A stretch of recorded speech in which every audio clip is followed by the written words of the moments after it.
My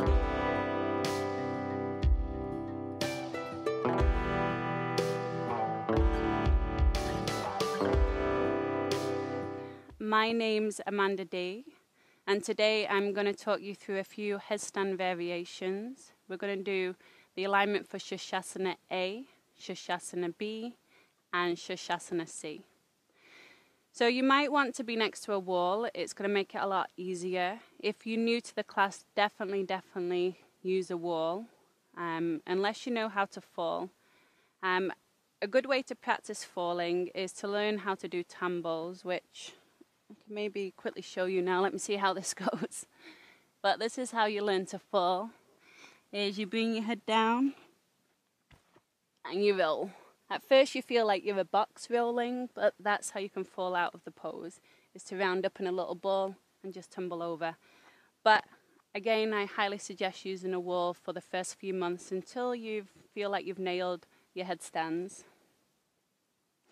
So a good thing to do is to fold over your mat until your head gets used to being on a hard surface. I wouldn't use a blanket because it's a little bit too soft and a little bit too wobbly. So you fold your mat over once and then you fold it over again. So I'm going to be demonstrating in the middle of the garden just because that's where we're filming today. But you can do this in your home, and again, preferably next to a wall. So Sirsana A, you want to measure out your arms so your fingers curl around the outside of the triceps. You bring your elbows to the back of the mat, and your mat is against the wall, so imagine the wall's just here. So when I look, my elbows are right underneath my shoulders. Now without changing the elbows, interlace your fingers. Now you want to bring just the front of the crown to the floor in front of the pinky fingers, and the hands wrap around the back of the head. Try not to sickle the wrist so you keep the wrist strong. So you curl your chin in without your elbows moving. So notice if you went wide with your elbows, don't do that. Elbows under your shoulders. Lift your shoulders away from your ears, and that will keep the neck long so you don't compress the neck. Now 70% of weight in the arms, 30% of weight in the head at first. So push your arms down. So you can see I can lift my head by the pushing of my arms down, even here. That's not a lot of weight on my head. I keep my throat open. I walk my feet in. Now what will happen is your spine's going to want to round. You want to find that nice down dog back. So try to flip the tail up towards the sky. Find the natural lumbar curve, even if your hamstrings are tight. Now walk your feet in. We want to get more weight, so we need to get the hips behind the head. You see how I'm moving the hips back.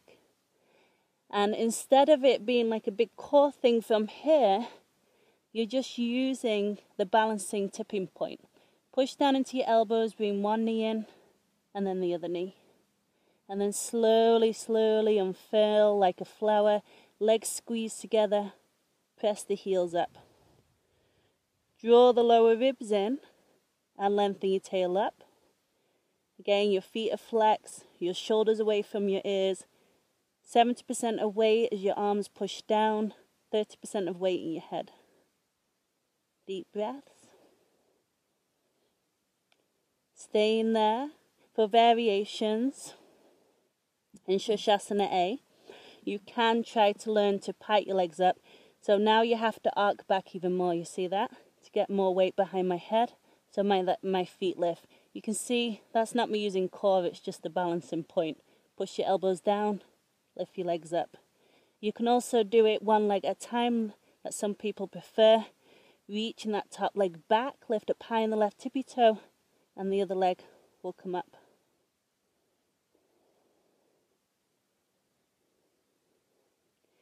Slowly coming down, either bringing your knees down to your belly or piking your legs down, feet to the floor.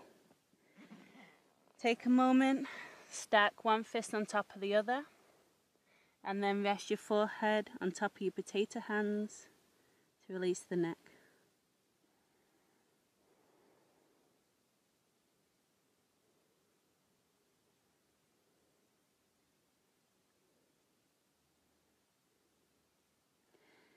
So the next pose is Sirsana B.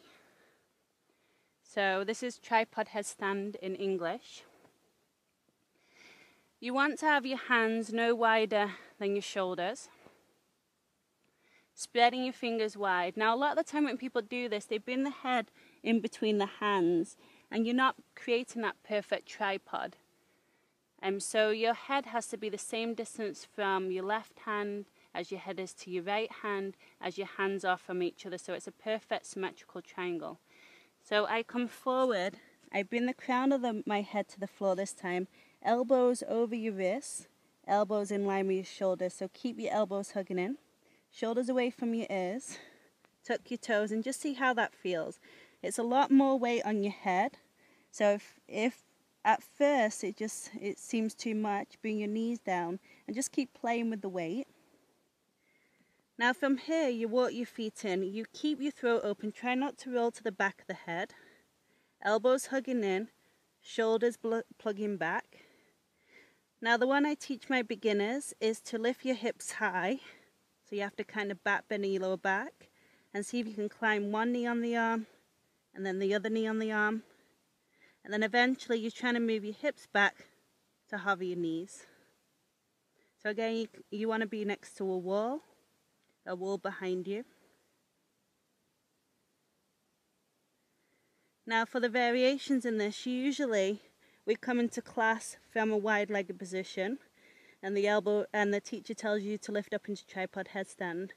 So in this position, you lift up onto your tippy toes, you try to lift your hips high, press into your hands, and then lift your legs up together. Press through the heels, lengthen your lower back.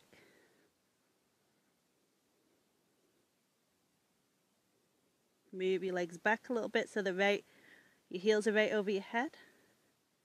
And then slowly bring your feet down. Now there's some fun tricks that we can do from that pose once we have mastered it. And always going slowly along your path, taking the next pose and the next pose once you've completed the first. Never rushing to a more advanced variation until you get the one before it. So this is Bakasana crow pose into tripod headstand. So you can put like a little bit more padding under the head for this. Now you squeeze your knees in. So you can always follow the Bakasana tutorial that is online. Squeeze your knees in, lift your hips high. You look forward and you lift your feet. Now at the moment, my arms are trying to straighten. I'm trying to round my spine up. Now to come into tripod, just watch this. You see how my knees go out? My elbows bend a lot, and now my face is really close to the floor, and it's just a matter of tucking my chin, and then I'm in that tripod position. You can lift your legs up or stay where you are. Now if you want to play coming back into Bakasana crow pose, you want to take the knees onto the arms. Now watch my shoulders, I plug my shoulders back, you see that? Now take a moment to roll to the forehead first, so you find your balance on your hands. And then once you find your balance, then you play with lifting your head up and finding Bakasana. And then come down. Whew. Just take a moment, bring the back of the hands together, bend the elbows towards the floor, and just wiggle your fingers. So that can be a lot of weight in your hands. You are wanting to use your fingers though. So we're just going to go through one more variation. There are many. I could be here all day and night teaching you these things. But this one's a little bit more cuckoo crazy, so see how you feel. So now we're going to come first of all into tripod headstand. Now from here, you're going to bend your knees into your belly, twist your knees to the left, and bring your right knee onto your arm. So that's the first step. Now from here, maybe come to your forehead and play. We're lifting your head up off the floor into your side crow. Now this is the hardest part. pull your chin in. With all your might, you have to scream out loud, "Ugh!" and lift your legs up. So that does require a lot of strength, just so you know. Bend the knees into your belly, knees to the right. Bring your left knee onto the arm. That's your first step. Maybe coming to the forehead, lifting your head, side crow, chin in, using your strength, push up to lift your hips, and then lower your feet down. By the end of that, you should be feeling like you've worked every muscle in the body. Give your shoulders a little wiggle. So just come in onto your shins, sitting between your heels on a block or the floor, pinky toenails on the floor. Just take a moment to stretch that out. Reach your fist back with your right index finger in front of your left. Fist to the floor. Lift the heart.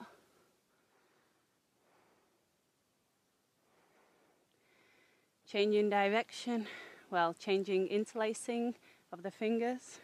Thumbs reach back. Lift the heart.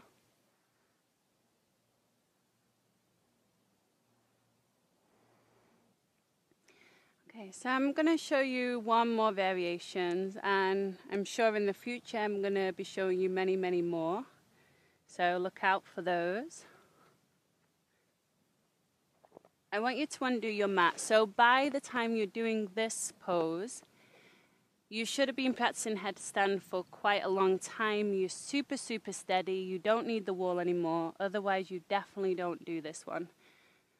So, and at one point, it's not going to hurt your head. Like now I can practice with my head on a stone and I'm completely fine. Your head just gets used to the pressure and it doesn't hurt anymore. So you're going to start with the legs wide. So the outer edges of your feet are as wide as the outer edges of the mat. Parallel to the side edges of the front and back of the mat. Now this is the place that I usually teach this pose to the advanced students. So it's not really an intermediate practice. It definitely is an advanced practice. I want to grill that into you so you don't try this at home without the right tools. So I want you to bring your head down to the floor. So you're on the crown of the head. This is called Sirsana C.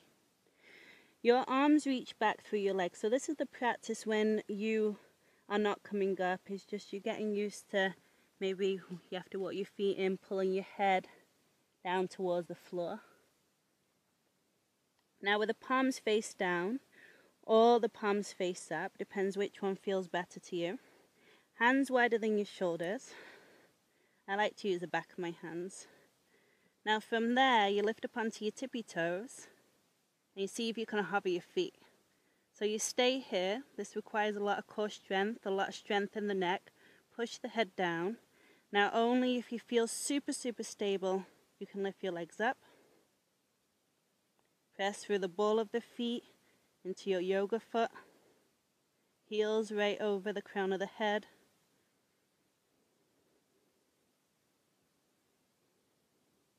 Breathe in, never hold in the breath. And slowly open the legs wide. Squeeze the legs into your belly. Squeeze, squeeze, squeeze. Heels come down before the balls of the feet. And then heel toe your feet in just a tiny bit so your head can dangle.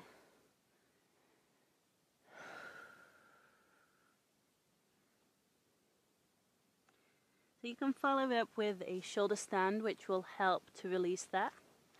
Otherwise, we're just going to come into a bridge pose. Come onto your backs. Press your feet into the floor, lift your hips. Interlace your fingers. Get the shoulder blades underneath you. Push with your feet, try and get your chest close to your chin. Open the throat. Okay, we'll do this one just for fun. So if you can do this, lift up onto your tippy toes. Try and get your palms underneath your lower back. So your elbows are tightly in. And now from here, we lift one leg up. And then we lift the other leg. So you support your shoulder stand on your hands. Have your heels over your hips.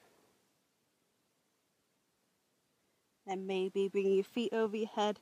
Interlace your fingers, get the shoulder blades even further underneath you. Use blankets if you need. If you have any neck issues, you definitely don't do this pose. The weight's between your shoulders and your elbows, not in your head. Throat is open. Keep moving your hips forward and your feet back. So you're crawling your hands towards your shoulder blades. Otherwise, you just stay in bridge pose or that supported shoulder stand where you can put a block under your hips. Keep reaching up through your feet. It's kind of hard to talk here, as you can see.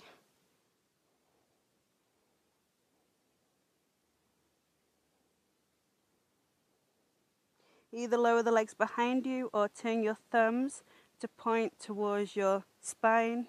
Your fingers turn out. You see how my fingers go around the side, my thumbs turn in. Now from there, bring one knee towards your nose. Start to reach the other foot back. Trust that the floor is there, and there it is. Back into that same position. If you like a back bend, go for it, otherwise stay where you are.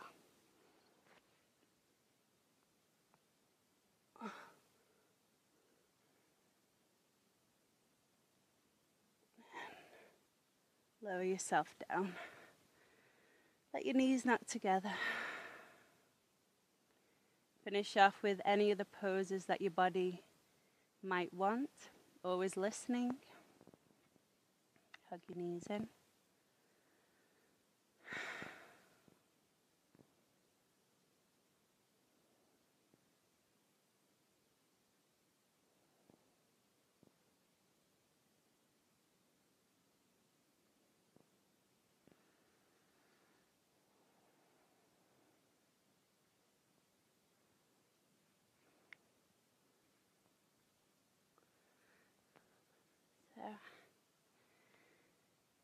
Thank you. My name's Amanda D. I hope to see you soon.